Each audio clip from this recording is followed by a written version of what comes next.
Amendment 22B. Peter Aldous.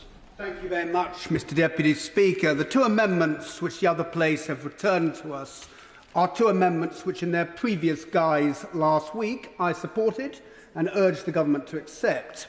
It is welcome that we have the opportunity to consider these two important issues again. With regard to the holding of virtual meetings by councils, I prefer the original Lord's Amendment 22, which provided local authorities with the local discretion to pursue a common sense and pragmatic approach with regard to the form and conduct of their own meetings. That said, the amendment in lieu tabled by my right honourable friend, the noble Baroness Mackintosh, is pragmatic and conciliatory and takes into account the Government's concerns with regard to council meetings being held solely online. I would urge the Government to consider it in the spirit with which it has been put forward. I will also re-emphasise other considerations which were raised in last week's debate. Mr Deputy Speaker, set in the overall context of a bill that gives local communities and local councils greater discretion and greater autonomy and looks to devolve powers away from Whitehall, it is perverse that the Government are dictating to local authorities as to how they conduct themselves.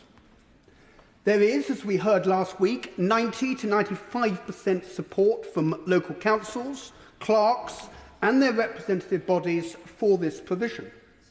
They understand best the challenges that they face, and they are responsible people who will use wisely any discretion that they are provided. The provision will strengthen local democracy and will make it easier for such groups as the disabled, parents with young children, carers and those in full-time employment to participate in decision-making in their own local communities. For those local authorities who cover large geographical areas, such as the Suffolk County Council and the Broads Authority, it is sensible to hold some meetings virtually rather than insisting that councillors, some of whom are elderly, travel long distances, often in inclement weather, such as we had last week. Mr Deputy Speaker, when we debated this issue last Tuesday, there was widespread disquiet on these benches with regard to the straitjacket approach that the Government are pursuing. And I would be grateful if, in her summing up, my honourable friend can outline the strategy the Government will be putting in place to address those concerns if they reject the sensible and conciliatory Amendment 22B. Mr Deputy Speaker, turning to Amendment 45. In the wake of Storm Babette, the Lords have asked us to look again at that amendment. The weekend's events highlighted the need for climate change mitigation to be fully and deeply embedded in local and national planning policy. Whilst the Government are proposing to again reject this amendment, they have proposed their own alternative amendment, which is to be welcomed. It is necessary, Mr Deputy Speaker, to consider whether, firstly, this amendment will help deliver a more consistent alignment of planning policy and development management with the existing framework for tackling climate change, and secondly, whether it will provide the certainty, consistency and clarity that is required to deliver the enormous amount of private sector funding that is required to achieve our net zero obligations.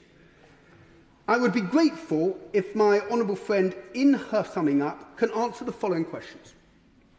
Will the Government's amendment bridge the gap in planning policy that exists due to the delay in the review of the National Planning Policy Framework, and will she give an assurance that this review will start as soon as possible, ideally providing a timescale?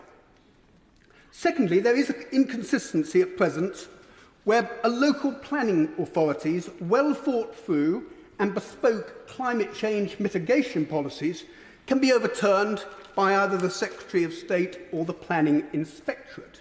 In that context, can my honourable friend advise as to whether the government's in lieu amendment removes this contradiction which undermines proactive and bespoke local planning? Mr. Deputy Speaker, in conclusion, I'm grateful to you for your time. It is welcome that the Lords have provided us with a further opportunity to improve this bill.